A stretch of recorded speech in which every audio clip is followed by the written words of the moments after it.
اللي قدامك دي السفينة الإيطالية كوستا كونكورديا اللي اتحولت من رحلة بحرية لكابوس مرعب تسبب في واحدة من أكبر الكوارث البحرية في العصر الحديث. تخيل إن السفينة دي فضلت غرقانة باللي فيها أكتر من سنتين في البحر، ولما اضطروا يرفعوها كلفت العالم أغلى وأعقد عملية إنقاذ بحري حصلت في التاريخ. وعشان تعرف إيه اللي حصل في السفينة عشان يسبب البلاوي دي كلها، فتعال نرجع مع بعض كام سنة لورا. في يوم 13 يناير سنة 2012 كانت السفينة كوستا كونكورديا في رحلة بحرية. الرحلة كانت روتينية جدا، طالعة من إيطاليا وهتلف على أكتر من شاطئ في دول مختلفة، وبعد أسبوع لما تخلص رحلتها هترجع تاني للمكان اللي خرجت منه. في الليلة دي اللي كانت تبدو مثالية، البحر هادي والركاب اللي كان عددهم 4252 في قاعة الطعام بيستمتعوا بالعشاء الفاخر على أصوات المزيكا، فجأة يسمعوا صوت انفجار عنيف يهز السفينة. طبعا الموسيقى وقفت والناس اللي كانت مبسوطة بقوا واقفين في حالة من الذعر، كله عايز يعرف ايه تفسير اللي حصل ده عشان اكيد اللي حصل ده مش طبيعي. وفعلا بيسمعوا صوت طالع من السماعات بيقول ان في عطل بسيط في الكهرباء وما تقلقوش الوضع تحت السيطرة. لكن للاسف الحقيقة كانت اسوأ من كده بكتير. السفينة كانت بتميل ببطء والمية بدأت تدخل جوه السفينة، واللي الركاب كانوا بيسمعوه ان كل شيء تحت السيطرة، كل واحد يرجع مكانه.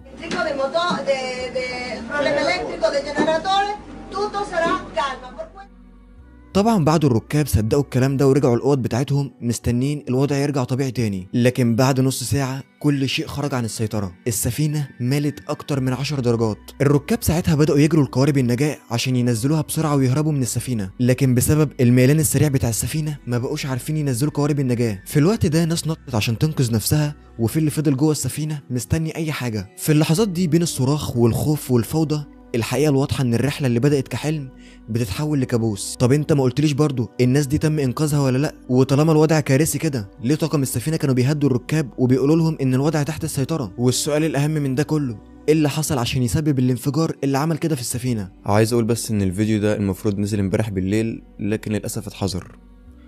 بجد شعور محبط جدا، فعشان كده عايزكم تتفاعلوا مع الفيديو بكل حاجة قدامكم بلايك واكسبلور، بحيث ان احنا نقلل من حظر الفيديو يعني.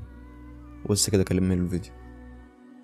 في يوم 2 فبراير سنة 2005 بتدخل الخدمة سفينة كوستا كونكورديا اللي بتنزل البحر لأول مرة. السفينة دي اتبنت قبلها بسنة تقريبا سنة 2004 في ميناء جنوة الإيطالي. تصميم السفينة دي بيجمع بين الفخامة الإيطالية والتكنولوجيا الحديثة، حرفيا جواها كل وسائل الرفاهية اللي ممكن تيجي في دماغك، مطاعم فاخرة وحمامات سباحة وقاعات حفلات، ده غير السينما وشاشات العرض اللي موجودة في كل حتة. السفينة دي عشان تعرف كانت كبيرة قد إيه، فطولها 290 متر، بالصلاة على النبي كده 3 ملاعب كرة قدم مرصوصين جنب بعض، وارتفاعها كان 52 متر. انت لو عايز تتخيل الارتفاع ده، فانا عايزك تقف قدام عمارة 17 دور، واتصممت على انها تقدر تشيل 3780 راكب و1100 من افراد طاقم السفينة. وفعلا السفينة اتباعت لشركة رحلات بحرية في ايطاليا اسمها كوستا كروز ب 612 مليون دولار، وشغلتها في رحلات بحرية من ايطاليا لفرنسا واسبانيا واليونان وتركيا. القائد بتاع السفينة دي كان الكابتن فرانشيسكو سكاتينو. من اول رحلة للسفينة سنة 2006، وكوستا كونكورديا بقت واحدة من اشهر السفن السياحية في العالم، وعملت رحلات كتير جدا وشالت مئات الالاف من السياح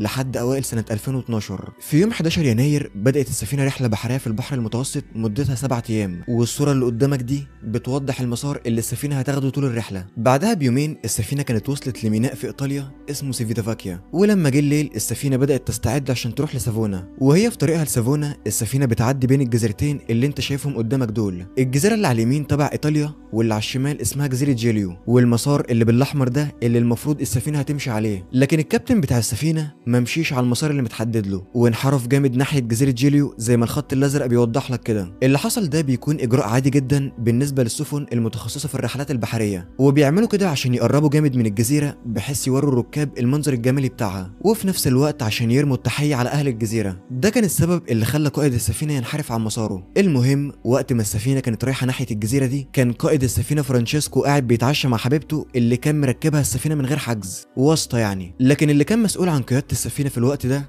ضباط الملاحة البحرية على السفينة، وده طبيعي يعني، اكيد القائد تحت ضباط بحرية عشان يشتغلوا معاه. المهم لما القائد رجع تاني لكاميرا القيادة اكتشف بداية الكارثة، عشان لقى ان ضابط الملاحة المسؤول عن توجيه السفينة راسم احداثيات غلط. طب ماشي مفيش مشكله، احنا نعدل الاحداثيات دي ونغير اتجاه السفينه ملحوقه يعني. لكن للاسف الكلام ده المفروض يكون من بدري، عشان السفينه اصلا مشيت على الاحداثيات الغلط، وحاليا قريبه من الجزيره مسافه 800 متر بس. ابو سعيد ما تكبرش الموضوع، اديك قلتها بعيده عن الجزيره مسافه 800 متر. عشان تدرك المصيبه اللي بتحصل دلوقتي تعال افهمك اكتر. جزيره جيليو مش بس المنطقه اللي ظاهره فوق الميه، عشان تحت الميه في منطقه صخريه بتبعد عن الشاطئ مسافه 800 متر. يعني ببساطه الاحداثيات الغلط اللي اترسمت للسفينه دخلتها في المنطقه الصخريه دي. هنا قائد السفينه بسرعه خلى ضابط الملاحه ينحرف يمين بعيد عن المنطقه الصخريه دي قبل ما تحصل اي حاجه، لكن للاسف تو ليت. الوقت كان متأخر جدا عشان السفينة من تحت خبطت في صخرة عملاقة سببت الشرخ الكبير اللي ظهر قدامك ده. في الوقت ده المية بدأت تدخل من الشرخ وغرقت مولدات الكهرباء بتاعت السفينة، عشان ساعتها النور يقطع وتنتشر حالة من الذعر بين الركاب. الركاب في الوقت ده كانوا في غرفة الطعام، والفيديوهات اللي قدامك دي فيديوهات حقيقية وقت الحادثة، والأنوار اللي شغالة قدامك دي بتاعت مولدات الكهرباء الاحتياطية. طبعا طاقم السفينة لما شاف حالة الذعر دي بدأ يطمن الركاب ويقول لهم ان الوضع تحت السيطرة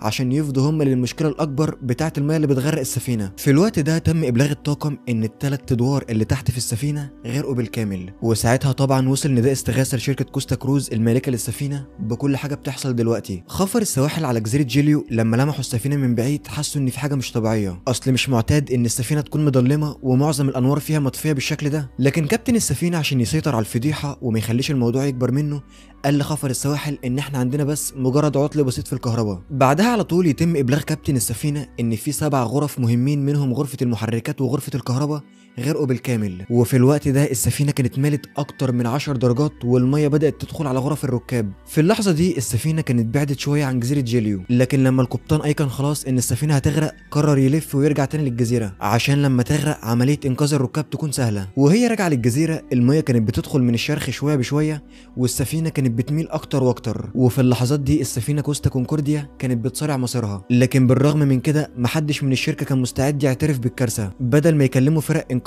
او يعلنوا حاله الطوارئ عشان الدول تساعد السفينه بتاعتهم كانوا مشغولين بحاجه تانية، سمعة الشركة. كانوا خايفين ان الاعتراف بالمشكلة يدمر صورتهم، فاختاروا التأخير والمماطلة على حساب ارواح 4252 راكب كانوا موجودين جوه السفينة مستنيين حد ينقذهم. 4252 انسان. طب ايه اللي حصل؟ تم انقاذهم ولا لا؟ احب اقول لك ان من هنا بدأت عملية انقاذ السفينة اللي كلفت العالم اغلى عملية انقاذ حصلت في التاريخ. القصة دي اصلا المفروض تتعمل على 3 اجزاء، جزئين بيشرحوا قصة وتفاصيل غرق السفينة وجزء منفصل لعملية الانقاذ، لكن انا طلعت جدع معاكم ولخصت لكم الجزئين دول في فيديو واحد اللي هو الفيديو ده، فجدوركم بقى تدعموا اخوكم وتبقوا جدعان معاه وتروحوا تسمعوا تفاصيل عمليه انقاذ السفينه على قناتي في اليوتيوب اللي اسمها كابو الحكاوي، او دوس على اللينك اللي انا سايبه لك في البايو وبرضه هينقلك على تكمله القصه. وبس كده هتلاقوني مستنيكم هناك. مشاهده ممتعه.